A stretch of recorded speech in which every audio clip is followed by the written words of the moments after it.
Bismillahirrahmanirrahim. Assalamualaikum warahmatullahi wabarakatuh. Alhamdulillah rabbil alamin. Salatu wassalamu ala rasulil amin wa ala alihi wa sahbihi ajma'in wa ba'du.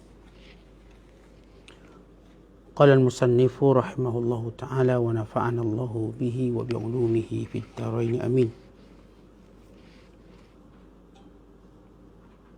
InsyaAllah pada pagi ini kita akan mulakan membaca muqaddimah yang dinamakan sebagai khutbatul kitab. Khutbah artinya permulaan kitab atau permulaan bicara kitab ini. Sebelum kita membaca satu persatu majalis atau majlis ilmu beliau, qala al-musannifu rahimahullahu ta'ala, maka telah berkata Imamul Allamah Syekh Abdul Qadir Al-Jilani, semoga Allah Ta'ala merahmatinya dan kita mendapat manfaat serta barakah ilmunya. Khutbatul kitab pada muka surat 29. Bismillah, dengan nama Allah Maha Pengasih Maha Penyayang.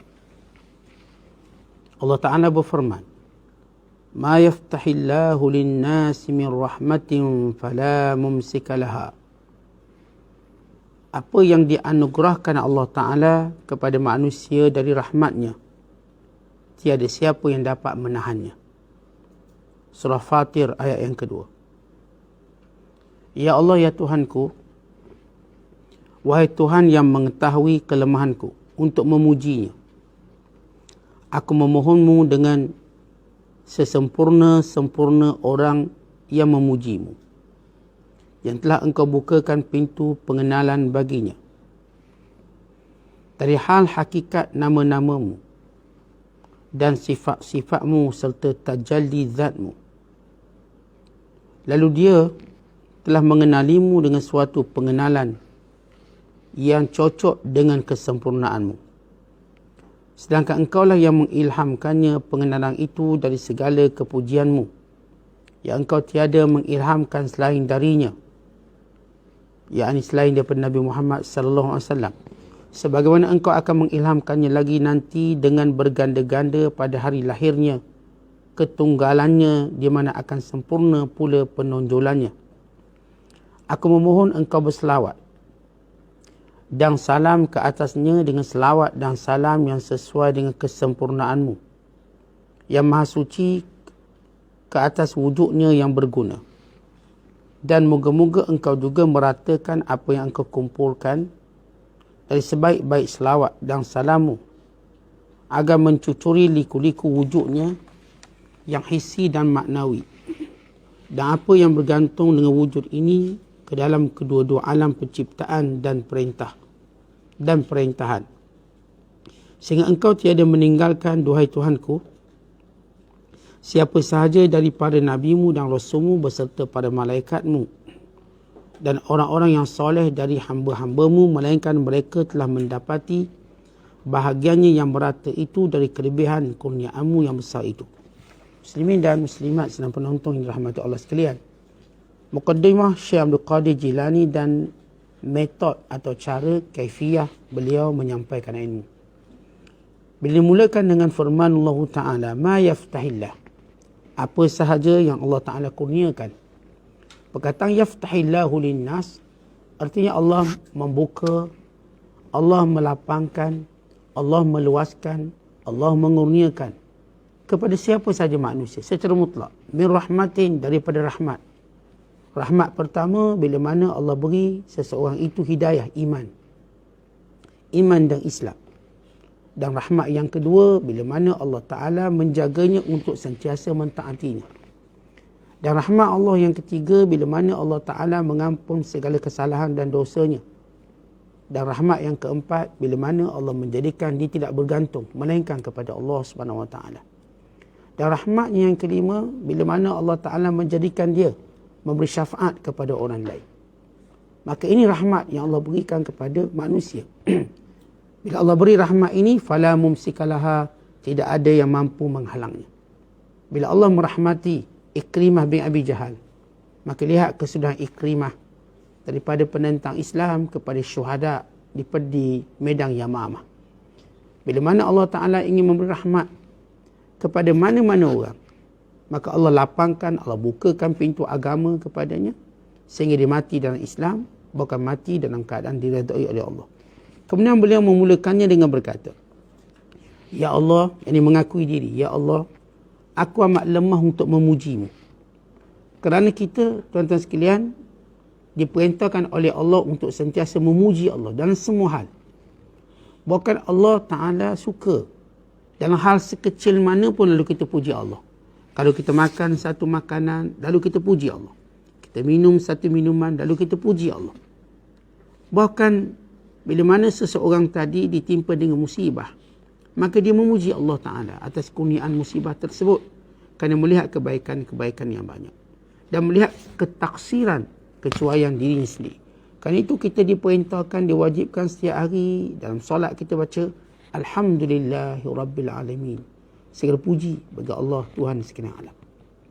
Dan ini pujian kepada Allah yang kita katakan pembuka kepada kemustajaban segala doa.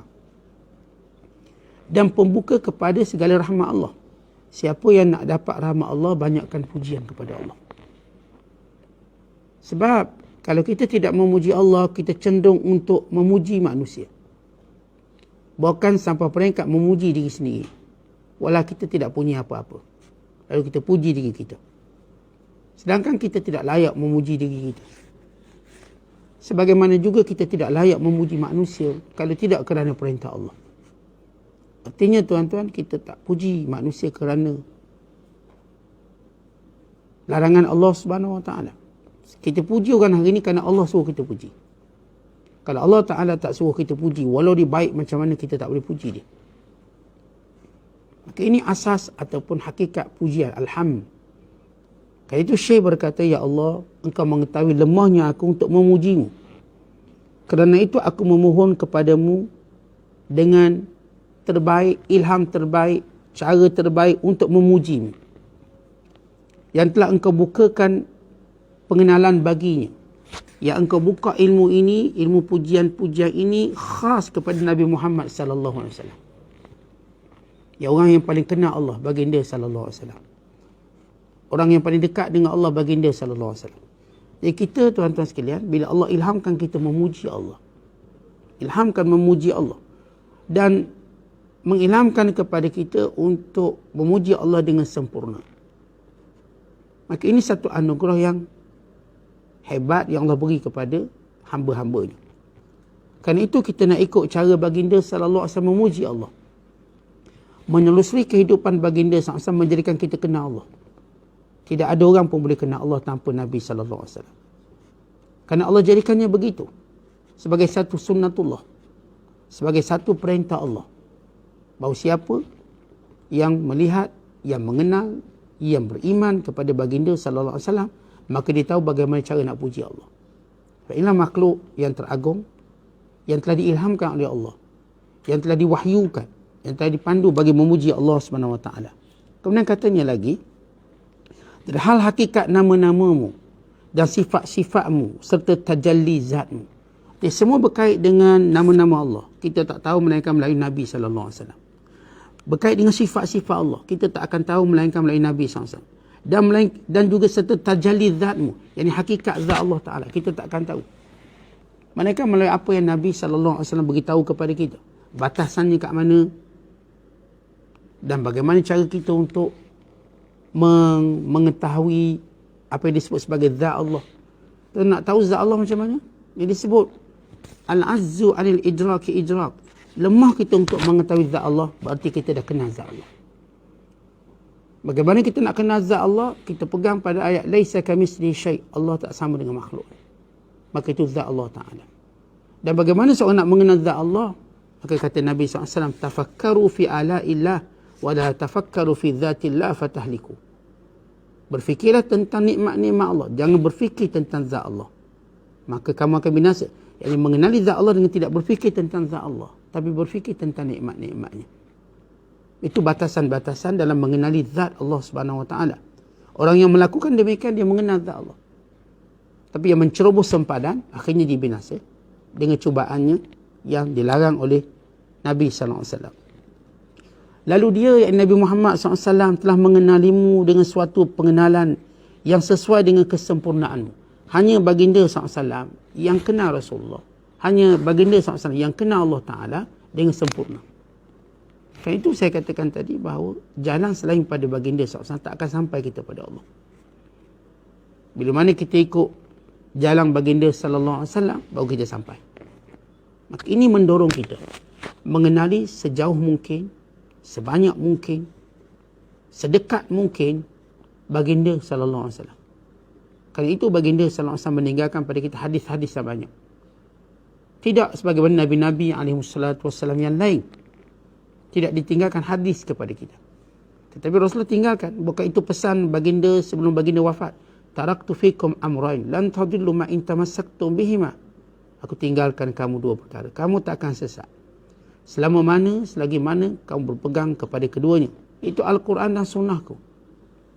Itu tuan-tuan nak kenal Allah. Kalau kita tak bongkar, kalau kita tidak mendekati sunnah-sunnah Nabi SAW, kita akan jauh dari ketinggalan daripada mengenali Allah SWT. Sedang engkaulah ya Allah yang mengilhamkannya pengenalan. Rasulullah SAW kenal Allah kerana Allah yang ilhamkan kepada baginda. Yang mewahyukan kepada baginda SAW.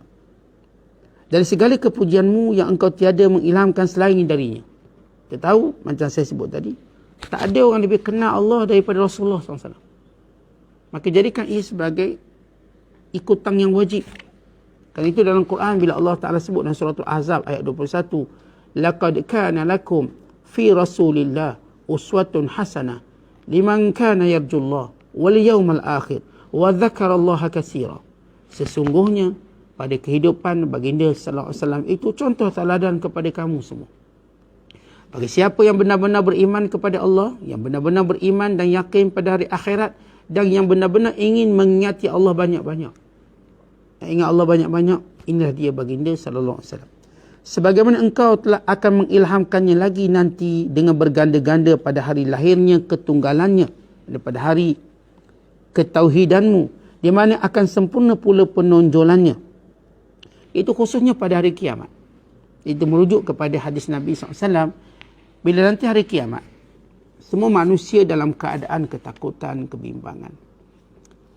Dan mereka menunggu dalam satu tempoh yang amat panjang. Puluhan ribu tahun mereka menunggu untuk dihisap. Lalu mereka mula merasa kepenatan. Sebahagian manusia, di kalangan manusia yang terpilih, berkata, apa kata kalau kita meminta syafaat para Nabi supaya disegerakan hisap? Maka mereka mendatangi Nabi Adam. Mereka mendatangi Nabi Nuh. Mereka mendatangi Nabi Ibrahim.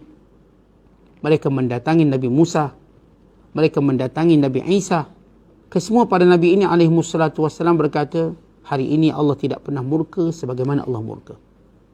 Dan kami tidak berani untuk memberi apa-apa syafaat. Kami takut. Kami ada kesalahan kami masing-masing. Maka Adam menyebut kesalahannya. Nuh juga menyebut kesalahannya. Ibrahim juga menyebut kesalahannya. Musa demikian juga. Isa hanya berkata bahawa hari ini aku tidak mampu, melainkan berkata nafsi, nafsi, diriku, diriku. Pergilah pada Muhammad sallallahu alaihi wasallam. Dan bila manusia terpilih ini pergi jumpa baginda SAW, dia pada mahsyar meminta syafaat yang disebut syafaatul uzma. Ketika itu Rasul sujud kepada Allah. Dan kata baginda SAW, Allah mengilhamkan kepadaku pujian-pujian yang layak bagi Allah. Artinya bila nak mohon sesuatu kena puji Allah. Dan baginda SAW pada hari itu diilhamkan oleh Allah dengan lafaz-lafaz pujian yang tak pernah diajar kepada mana-mana makhluknya. Dan pada mana-mana hari melainkan hari itu. Maka bila Rasulullah SAW sujud dan memuji Allah Ta'ala, sehingga satu tempoh, maka boleh diperintahkan kepada Nabi SAW, ya Muhammad, irfa' ra'sak, sal tu'ta syafi' tu syafa'. Wahai Muhammad, angkat kepalamu, minta, akan diberikan. Syafaat, akan diterima syafaatmu.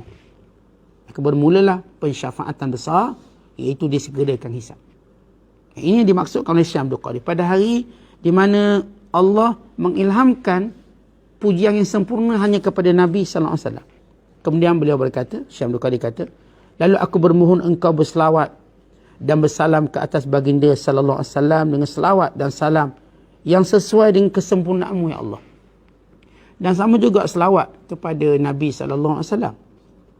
Bila Allah Taala sebut dalam Al-Quran, Inna Allah wa malaikatahu yusalluna 'alan nabi ya ayyuhalladzina amanu sallu 'alaihi wa sallimu taslima, yang kita selalu dengar dalam khutbah Jumaat dan suratul Ahzab ayat 56. Wahai orang-orang yang beriman, sesungguhnya Allah dan malaikatnya berselawat dan mengucapkan salam kepada Nabi Muhammad sallallahu alaihi wasallam. Wahai orang beriman, berselawat dan ucap salamlah kamu kepada baginda sallallahu alaihi wasallam. Yang paling, kalau tadi yang paling memberi pujian selayaknya kepada Allah Ta'ala, Nabi SAW.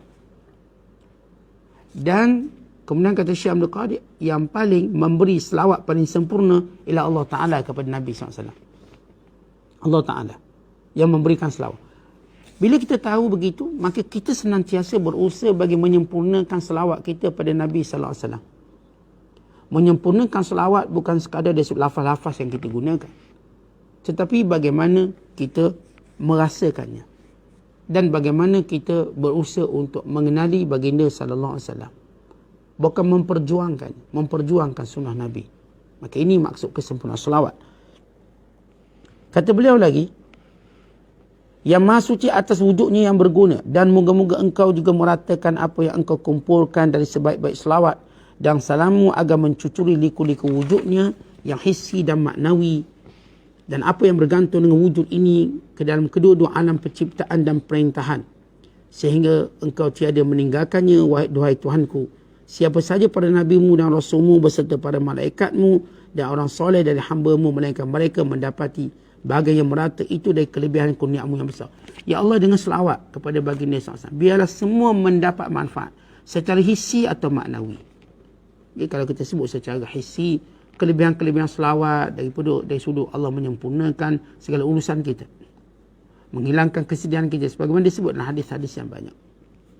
Dan secara maknawi, bagaimana menjadi sebab syafaat baginda sallallahu alaihi wasallam kepada kita. Maka dengan kemuliaan selawat, kebaikan ini diperoleh oleh semua makhluk Allah SWT. Seolah Syekh Abdul Qadir dalam Faqarah, dalam perenggan-perenggan akhir ini menyebut tentang besarnya fadilat selawat. Besar fadilat selawat, sehingga dikhususkan selawat ini, tuan-tuan, setiap hari kita berselawat. Bukan menjadi rukun dalam solat, bukan menjadi salah satu bahagian bacaan dalam solat, dalam tahiyat kita. Sebut Allahumma salli ala Muhammad wa ala ali Muhammad, Allahumma salli ala Sayyidina Muhammad wa ala ali Sayyidina Muhammad. Ia menjadi rukun dalam solat atau sebahagian bacaan solat. Ini selawat. Sebagaimana selawat itu juga dikhususkan pada hari Jumaat. Umum setiap hari. Tapi pada hari Jumaat, diangkat lagi kemuliaan. Sehingga diperintahkan khatib mengingatkan kita supaya berselawat. Khatib yang berdiri, yang membaca khutbah, mengingatkan kita supaya hari ini berselawat. Bukan dia menjadi rukun khutbah. Rukun khutbah untuk berselawat kepada baginda sallallahu alaihi wasallam. Dia moga manfaat selawat ini diratakan pada semua orang. Kebaikan, kemuliaannya yang diperoleh oleh semua hamba Allah, sama ada pada malaikatnya, sama ada rasul-rasulnya, sama ada pada malaikatnya, bukan orang-orang yang beriman, bukan seluruh manusia, seluruh alam ini. Itu kebaikan berselawat kepada baginda sallallahu alaihi wasallam. Ini khutbah dia, mukaddimah sebelum masuk majlis yang pertama, iaitu pada muka surat 34.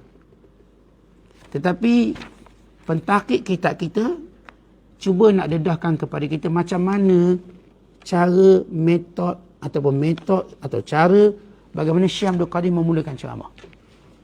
Maka beliau sebut, dan selalunya katanya, CD, perkataan CD maksudnya tuan, daripada Sayyid, Sayyidun, maka kita sebut CD.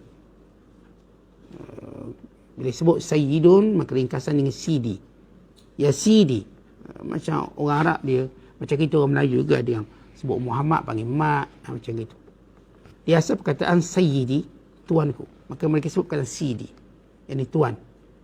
Maka selalu disebut CD Syekh Muhyiddin Abu Muhammad Abdul Qadir Jailani radhiyallahu ta'ala anhu. Bila dia hendak memulakan setiap majlis, dia mulakan dengan ucapan Alhamdulillahirabbil alamin. Ini yang selalu dilakukan, Alhamdulillahirabbil alamin. Dan memang itu yang dianjurkan, baik dalam khutbah Jumaat, khutbah raya. Melainkan dalam khutbah istisqa, minta hujan, dimulakan dengan astaghfirullah. Lain-lain khutbah termasuk khutbah nikah. Kita nak khutbah nikah, Alhamdulillah. Bukan dalam penulisan kitab, dimulakan dengan Alhamdulillah. Maka apa yang dilakukan oleh Syekh salah satu daripada memang cara yang diwarisi, cara yang diajak oleh Allah sendiri. Hatta di syurga, bila masuk syurga sebab Alhamdulillahillazi hadana lihaza wa ma kunna linahtadiya laula an hadana Allah. Itu yang disebut oleh ahli syurga. Alhamdulillahillazi azhaba annal hazan. Segala puji bagi Allah yang menghilangkan kepada kami duka cita. Dan lain-lain puji-pujian. Alhamdulillahirabbil alamin diulang-ulangnya sebanyak 3 kali. Alhamdulillah, alhamdulillah, alhamdulillah. Dan dia berhenti sejenak antara satu ucapan dengan yang lain, kemudian disambung dengan zikir. Sebab alhamdulillah, alhamdulillah, alhamdulillah, maka dia mulakan adada khalqihi wa zinata arshihi wa ridha nafsihi wa midada kalimatihi wa muntaha ilmihi wa jami'i ma syaa wa khalaqa wa dhara'a wa bara'a alimul ghaibi wasyahada ar-rahmanur rahim al-qudusul azizul hakim. Ini antara wirid beliau, iaitu sebilangan makhluknya, yakni banyaknya alhamdulillah sebilangan makhluknya. Kan sunat kita sebut subhanallahi adada khalqihi, alhamdulillahi adada khalqihi wa ridha nafsi, sehingga akhirnya Allahu akbar adada khalqihi, la ilaha illallah adada khalqihi. Maksudnya kita sebut dulu satu zikir. Banyak mana zikir itu? Sebanyak bilangan makhluk Allah. Seberat timbangan arasy Allah Ta'ala. Dan sereda Allah Subhanahu Wa Ta'ala. Dan sebanyak tinta-tinta dalam menulis kalimah Allah Ta'ala. Setengah ulama pula berkata, segala puji bagi Allah sebanyak butiran pasir di pantai. Sebanyak makhluk Allah atas muka bumi ini. Sebanyak itu, sebanyak ini. Maka kita akan mendapat pahala mengikut apa yang kita tentukan tadi. Apa yang kita tentukan. Sebilangan makhluknya, setimbang arasnya, seberat arasnya. Sekeredaan zatnya, sebanyak tinta kalimahnya, sekemuncak ilmunya, dan sebanyak semua yang dikehendaki dan dia ciptakan, dan sebanyak yang dia mencipta dan membentuk. Dia maha mengetahui yang gaib dan yang terang, maha pengasih, maha penyayang, raja, segala raja yang disucikan, perkasa lagi bijaksana. Kemudian beliau akan sebut, lepas memuji tadi, wa ashhadu alla ilaha illallah wahdahu la syarikalah lahul mulku wa lahul hamdu yuhyi wa yumiit wa huwa hayyun la yamut biyadihil khair wa huwa ala kulli syai'in qadir wa ilaihil masir. Dan aku nak saksi bahawa tiada Tuhan melainkan Allah, yang esa tiada sekutu baginya kerajaan dan kepujian, yang menghidupkan dan mematikan, sedang dia maha hidup tidak mati, di dalam kuasanya segala kebaikan, dan dia berkuasa atas segala sesuatu, dan kepadanya kembali semua perkara. Wa asyhadu anna Muhammadan abduhu wa rasuluh arsalahu bil huda wa dinil haq yudhhirahu 'ala ad-dini kulli walau karihal musyrikun. Aku nak saksi bahawa Muhammad itu adalah hambanya dan utusannya, diutuskannya membawa petunjuk dan agama yang benar agar diterangkan kepada semua agama, yakni memenangkannya atas segala agama, kendati pun tiada disukai walaupun tidak disukai oleh orang-orang musyrik. Allahumma salli ala Muhammadin wa ala ali Muhammad wahfazil imam wal ummah wal ra'iyya wal ra'iyya alif baina qulubihim fil khairat idfa' syarra ba'dihim an ba'din. Ya Allah, ya Tuhanku, selawatilah atas Muhammad dan ke atas keluarga Muhammad, dan lindungilah pemimpin dan umatnya, penguasa dan rakyatnya. Perpadukan yakni jinakkan, satukan di antara hati mereka dalam membuat kebajikan, yakni kebaikan, dan tolaklah kejahatan yang satu dari yang lain. Baik, ini jelas apa yang nak dibawa oleh Syekh Abdul Qadir Jilani, iaitu islah kepada imam, islah dan pembaikian kepada pemimpin, kepada umat, kepada pemimpin, kepada rakyat, penyatuan hati antara mereka dan saling tidak menyakiti antara satu sama lain. Ibarat sufi ini macam referee duduk tengah untuk memastikan tidak ada yang menyakiti sesiapa dan diberi keadilan. Ini sifat agama, dia menguruskan kehidupan manusia. Sehingga kita tidak berbala, kita tidak mengambil hak orang lain, kita tidak mencela. Kerana itu doa supaya disatukan hati ummah ini, satu doa yang baik. Jadi memang kita dianjurkan mendoakan supaya ummah ini sentiasa disatukan oleh Allah Ta'ala. Di sebalik perbezaan pandangan pendapat, di sebalik kekhilafan itu dan ini, kita minta, kita mohon, kita doa, moga Allah menyatukan umat Islam. Dan boleh baca lagi doa ataupun zikir, Allahumma wa antal alimu bisarairina fa aslihha, wa antal alimu bihawaijina faqdiha, wa antal alimu bidhunubina faghfirha, wa antal alimu bi'uyubina fasturha, la tarana haitsu nahaitana, wa la tafqidna haitsu amartana, wa la tunsina zikraka, wa la tu'minna makraka,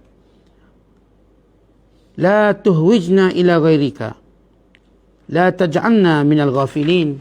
Ya Allah, ya Tuhanku, hanya Engkau sahajalah yang tahu tentang kebatinan kami, rahsia-rahsia kami. Maka perbetulkan dia, riak kami, sum'ah kami, ujub kami, perbetulkan yang tu ya Allah. Tamak kami, dengki kami, hasad kami, ni semua rahsia-rahsia kami. Maka perbaikikanlah. Khusyuk kami, rindu kami, maka tambahkanlah. Dan Engkau sajalah yang tahu tentang keperluan kami. Keperluan dunia kami, keperluan kami pada anak-anak, pada isteri. Maka penuhi keperluan kami. Dan Engkau saja yang tahu tentang dosa kami, maka hapuskan dia, yakni ampunkanlah. Dan Engkau saja yang tahu tentang keaiban kami, maka tutupilah dia. Jangan sampai Engkau biarkan kami di tempat larangan-Mu, dan Engkau tiada menemui kami di tempat suruhan-Mu. Jangan menyebabkan kami melupakan-Mu. Jangan mengamankan kami pada tipu daya-Mu. Maksud jangan mengamankan pada tipu daya. Jangan kita rasa Allah tak marah kat kita ni. Allah, kita walaupun kita buat dosa, buat maksiat, kita rasa macam Allah tak murka pun. Allah kan pemurah, Allah kan penyayang, Allah kan pengampung. Sampai akhirat sana kantor kita. Rupanya dosa-dosa kita punca Allah murka. Biar apa yang berlaku dalam hidup kita, ada ilham yang Allah berikan pada kita. Kalau Allah murka kepada kita, Allah tunjuk sehingga kita tahu Allah murka pada kita. Sehingga perjalanan hidup kita jadi macam ni. Lalu kita kembali cepat bertaubat pada Allah. Jangan kita terpesona, tak ada apa pun, saya tak semayang, rezeki banyak. Saya ambil riba pun okey, tak ada masalah. Saya ambil rasuah pun okey, saya pun boleh buat masjid 3-4 biji dengan rasuah saya. Orang-orang yang buat maksiat lalu merasa selamat, ini orang yang tidak aman daripada tipu daya Allah. Maksudnya ialah orang-orang yang tidak mengetahui, orang-orang yang terperdaya dengan perbuatannya lalu menyandarkan seolah-olah Allah tak murka pada dia. Dia dah tukar jantina pun dia kata Allah tak marah saya. Kalau Allah marah, mesti Allah dah turunkan bala pada saya. Ini dah tukar jantina ni. Dia kata Tuhan tak marah, Allah okey dengan saya. Yang ni pula dengan segala pelanggaran hukum, dia kata Allah sayang saya. Sebab itu orang ni dengan berani berkata yang penting hati baik walaupun tak semayang. Ini orang dia kena tipu daya. Orang ni kena tipu daya sehingga dia menghalalkan semua yang haram hanya beralasankan hati baik. Itu yang Tuhan tengok. Seolah dia ingat Allah tak tengok amalan. Seolah dia memisahkan antara hati dan amalan. Sesuatu yang tak masuk akal. Tapi demikian orang yang kena tipu daya ini. Lalu mengatakan Allah, kalau Allah murka pasti Allah dah datangkan macam-macam penyakit. Tu dengan ustaz tu, dia banyak penyakit, gauk, penyakit darah tinggi. Kita okey, tak ada. Walaupun kita minum-minum pun kita sihat. Dia minum-minum pun sihat. Segar, kuat. Ni ustaz tu dia minum air zam-zam. Kena juga jantung.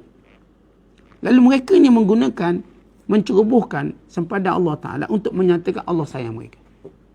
Tak apa, nanti akhirat kamu tahulah siapa saya. Ini semua digunakan oleh daripada awal musyrikin Mekah. Sampailah golongan-golongan yang cuba mencabuli syariat. Bila mereka nak cabuli syariat, mereka akan menisbahkan kononnya Allah tak murka pun pada mereka. Allah tak marah pun pada mereka. Maka ini orang yang aman daripada tipu daya Allah, ini aman daripada azab Allah. Walhaq, bila orang beriman sebenar dia buat satu kesalahan, dibimbang Allah akan mengazabkan dia. Orang beriman melihat walau dosa kecil bagaikan gunung nak hempak kepala. Orang munafik melihat walau dosa besar bagaikan lalat yang hinggap di hidung, maka dihalaunya. Tengok lalat, dah. Orang beriman kecil dosa tengok macam gunung nak hempak atas kepala, punya takut. Maka ini apa yang disebut oleh Syekh. Jangan membiarkan kami memerlukan sesuatu selain Engkau. Dan jangan jadikan kami tinggal cuai dan lalai. Kemudian beliau doa lagi. Allahumma alhimna rushdana wa'aidna min syari anfusina. Ishghalna bika amman siwaka iqta' anna kulla qati'in yaqta'una anka. Alhimna zikraka wa syukraka wa husna ibadatika. Ya Allah, ya Tuhanku, kurniakan kami petunjuk diri, yakni kebijaksanaan diri kami. Selamatkan kami dari kejahatan diri sendiri. Sibukkan kami dengan mengingati-Mu dari mengingati yang selain-Mu. Pisahkan kami dari semua yang menghalang kami untuk mendatangi-Mu. Berilah kami dorongan untuk mengingati-Mu, mensyukuri-Mu, serta membuat ibadat yang baik kepada-Mu. Seterusnya doa ialah alhimna rusdana. Tuan-tuan, semua orang kata dia cerdik. Kalau kita kata seorang tu bodoh, orang tu akan marah. Ya, kalau kita tanya, awak cerdik tak? Walaupun kita tak nak jawab, saya cerdik. Dalam hati kata, memang cerdik. Baik, kecerdikan itu gunakan untuk kita melakukan perkara yang baik. Baik, kamu kata kamu cerdik. Buat satu yang untungkan. Sedekah, bangun solat, baca Quran. Kalau kamu cerdik, ini je amalan yang akan menyelamatkan kamu. Jangan cerdik tadi digunakan pada benda lain. Cerdik gunakan untuk mentaati Allah. Maka inilah cerdik yang akan menyelamatkan cerdik yang lain. Cerdik kita dengan Allah, dengan menjaga perintah-perintah Allah Ta'ala dan larangan-larangannya, menjadikan Allah jaga kita dalam bab cerdik-cerdik yang lain. Cerdik didik anak ke, cerdik menguruskan ekonomi ke, cerdik dalam muamalah dengan orang. Allah pelihara semua benda itu. Tapi cerdik itu biar digunakan untuk menjaga hubungan dengan Allah. Wa'idna min syari anfusina. Jauhi daripada kejahatan diri kita. Kejahatan yang mana yang paling utama? Kejahatan kita dengan Allah Ta'ala. Itu paling utama. Tuan-tuan, bila kita jahat dengan Allah, dengan makhluk lain juga tak akan aman daripada kejahatan. Ni Allah yang paling berkuasa. Allah yang paling bijaksana. Pun manusia buat jahat pada Allah. Dengan meninggalkan perintah Allah. Dengan tidak menjaga tutur katanya. Dengan tidak menjaga akhlaknya kepada Allah SWT. Maka bagaimana orang ni mungkin kita dapati dia baik dengan manusia? Tidak mungkin. Kemudian katanya lagi, Ishghalna, sibukkan kami. Bika, hanya denganmu ya Allah. Dan doa ni penting. Ya Allah, sibukkan kami denganmu sahaja. Amman siwa, bukan dengan selain padamu. Tuan-tuan, biar hidup kita sibuk dengan Allah. Macam mana nak tahu sibuk dengan Allah? Perintah menjadi keutamaan. Larangan menjadi sempadan. Ini orang sibuk dengan Allah. Dalam berpakaiannya, dalam percakapannya, dalam berekonominya, dalam bersosialnya, dalam hubungan rumah tangganya. Sentiasa memikirkan hukum Allah. Ini sibuk dengan Allah. Dia sentiasa fikir, hukumnya apa? Hukumnya apa? Dia nak buat filem pun dia fikir, ni filem ni bagus tak ni? Filem ni menepati hukum tak? Pun dia fikir semua benda tu. Sebab dia sibuk dengan Allah. Daripada selain Allah. Selain Allah ni fikir hanya untung. Tak peduli dah halal haram, dosa pahala, asal untung. Jangan sibuk dengan Allah. Kemudian doanya lagi, iqta'anna. Ya Allah, putuskan daripada kami. Kulla qati'in. Semua benda yang menjadikan kami terputus denganmu, ya Allah. Apa yang boleh menghalang kami daripada menghubungimu, ya Allah, putuskan benda itu. Jauhilah kami. Kalau ada kawan yang menyebabkan kami lalai mengingatimu, biar kami tak kawan dengan dia. Kalau ada harta yang menyebabkan kami lalai daripadamu, biar kami tak punya harta ini. Kalau ada mana-mana yang boleh memutuskan kami denganmu, ya Allah, jauhkan kami sejauh-jauhnya. Alhimna zikraka. Dan sentiasa ilhamkan pada kami untuk mengingatimu, bersyukur padamu, memperelokkan ibadat. Tuan-tuan, semua manusia nak upgrade dunia. Tapi berapa orang nak upgrade akhirat? Semua manusia cuba upgrade hubungannya dengan orang yang disayanginya. Berapa orang yang upgrade untuk menjaga hubungan dengan yang menciptakannya? Bukan yang lebih menyayanginya daripada ibu menyayangi anaknya. Allah menyayangi kita lebih pada ibu kita. Mak kita sebagai contoh. Kalau kita kurang ajar lah. Kalau anak tu kurang ajar, mak tu benci. Allah dengan makhluk yang kurang ajar ni, Allah tu beri nikmat lagi. Peluang lagi. Allah ilham lagi dia kebaikan. Akhirnya Allah balik panggil dia kembali ke pangkal jalan. Sebab itu baginda sallallahu alaihi wasallam menyatakan, Allahu arhamu bi'ibadihi min hadhihi biwaladiha. Allah lebih menyintai, lebih merahmati, lebih menyayangi hambanya berbanding seorang ibu kepada anaknya. Seorang ibu pada anak. Kemudian dia menoleh ke kanan sering mengucapkan la ilaha illallah masya Allah la hawla wala quwwata lana illa billahil aliyyil azim.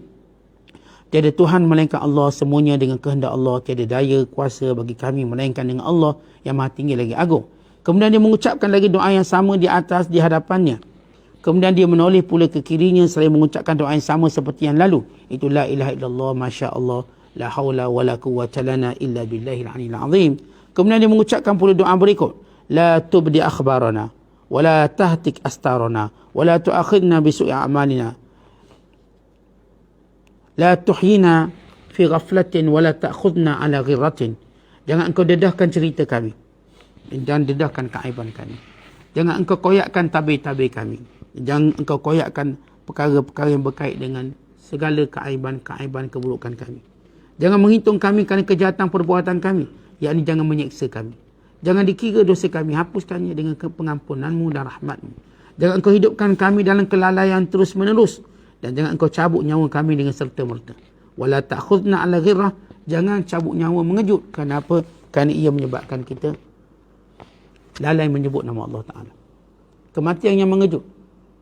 Mengelakkannya. Ya kalau kerana Allah Ta'ala bila sayang hambanya, Tuhan tak akan, Allah akan berikan dia peringkat-peringkat sebelum meninggal dunia. Dan ini yang Allah lakukan kepada semua para Nabi. Semua para Nabi melalui peringkat ini. Hatta baginda Nabi kita Muhammad SAW berminggu-minggu sakit sebelum datangnya ajal. Allah Ta'ala tak terus cabut begitu. Untuk mengangkat darjat baginda SAW. Sebab itu orang beriman bila didatangi penyakit sebelum kematiannya, itu antara tanda husnul khatimah. Kerana dengan tu dia akan sebut nama Allah banyak. Dia akan menyesal atas dosanya. Dia akan memohon ampun pada Allah. Dan dia akan merasakan kekhusyukan dalam munajat dan doanya, dalam ibadat dan juga ketakwaan. Dan ketika itulah dia akan terhilang untuk buat baik. Yang nak wakaf, nak wasiat, nak itu, nak ini. Dan dalam tempoh sakit tadi, tuan-tuan, dia mula berfikir nak bayar hutang orang. Dia mula berfikir nak hilangkan semua kezaliman yang pernah dia buat.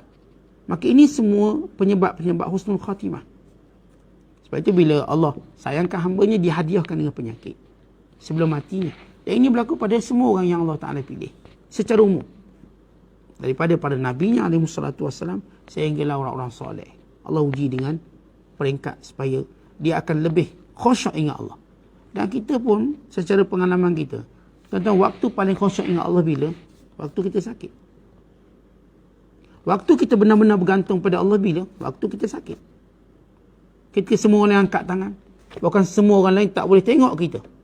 Oh, setengah-setengah sakit ni tak ada orang boleh tengok kita. Kena COVID sebagai contoh. Tak ada orang boleh jenguk kita. Atau masuk ICU kita, tak ada orang boleh jenguk kita. Kita tak boleh tengok orang. Ketika itu pergantungan kita cukup kuat dengan Allah. Dan demikian Allah nak bagi husnul khatimah. Maka bayangkan dia mati dan kerana hatinya bergantung pada Allah. Tidak ada satu makhluk pun yang hadir. Maka itu kebaikan. Rabbana la tu'akhidna in nasina aw akhtana.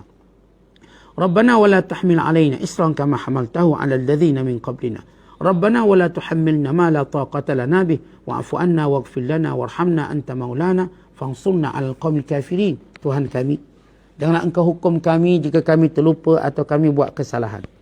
Tuhan kami, jangan engkau pikulkan kami beban yang berat sebagaimana engkau pikulkan terhadap kaum yang sebelum kami. Tuhan kami, janganlah engkau membebani kami sesuatu yang kami tidak sanggup memikulnya. Maafkan kami, ampunilah kami, belas kasihanilah kami. Engkaulah tempat pergantungan kami, maka menangkan kami atas kaum yang kafir itu.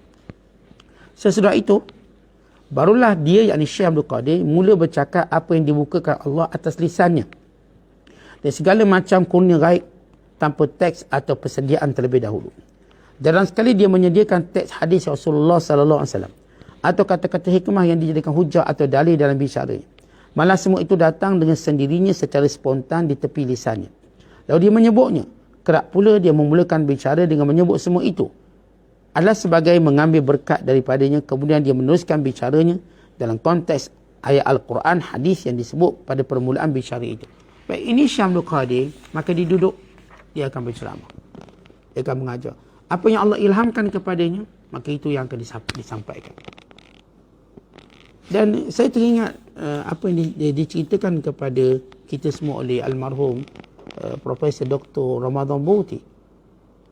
Ya, beliau terkenal sebagai ulama yang aktif, yang mengarang kitab yang banyak. Tapi katanya selepas puluhan tahun aku mengajar, aku dah tak tahu nak ngajar apa. Dulu dengan persiapan, persediaan, prepare. Ya, kita kalau nak ceramah, mana-mana asatizah, tuan-tuan guru, dia kacik lah. Prepare dulu nak ceramah. Tapi ada waktu keadaan, kita tak tahu nak cakap apa. Tak tahu nak cakap apa. Kata Syekh kata Profesor Dr. Almarhum Syekh Ramadan Buti, dia masuk dalam majlis ilmu, dia tak tahu nak cakap apa. Seolah dalam puluhan tahun bercakap. Sebab menjadi kebiasaan para ulama, mereka tak mahu cakap benda yang sama. Cuba elok cakap benda yang sama.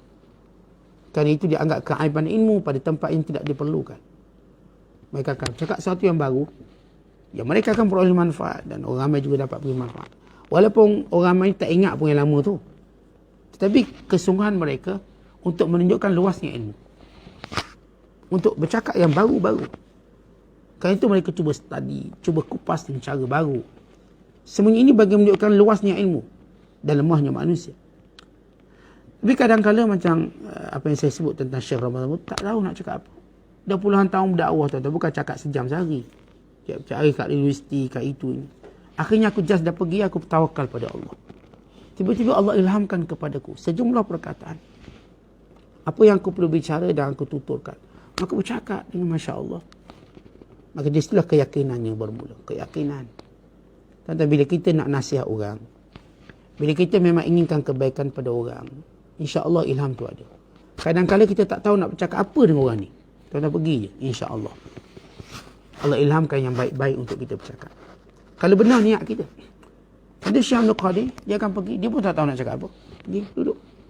Bayangkan mengajar setiap hari di madrasahnya dengan puluhan ribu. Yang mencatat. Siapa pula yang catat? Ni semalam dah catat ni. Maka Allah berikan kepadanya ilham dan keberkatan majlis ilmunya menyebabkan dia sentiasa bercerita sesuatu yang baru. Sesuatu yang segar, sesuatu yang beri manfaat. Dan itu kita juga mengambil kebaikan, keberkatan ini. Yang saya katakan memang kadang-kadang kita tak tahu nak cakap apa. Tapi kita nak beritahu sesuatu yang baik kepada orang. Kata insya-Allah dengan niat yang baik Allah ilhamkan perkataan-perkataan yang baik. Maka keluarlah bicara hikmah. Bicara hikmah bukan dicari satu perkataan untuk jadi hikmahkan dia. Tidak. Ia keluar spontan. Bukan ambil satu perkataan, okey, ini jadikan ia bicara hikmah. Ia tidak diajar begitu. Kerana bicara hikmah para ulama, ia datang secara spontan. Sebagai teguran pada dirinya sendiri. Dan kepada semua orang. Berbanding orang yang menghafal bicara hikmah, maka dia hanya fokus untuk orang lain, dia tak akan dapat benda itu. Tapi bila bercakap dalam keberkatan majlis, hikmah itu yang pertama dia sendiri akan mendapat kebaikan itu. Sebelum dikongsikan pada orang lain. Maka kita bicara hikmah yang sebenar, yang mendekatkan seorang pada Allah. Wallahu a'lam bissawab. Assalamualaikum warahmatullahi wabarakatuh.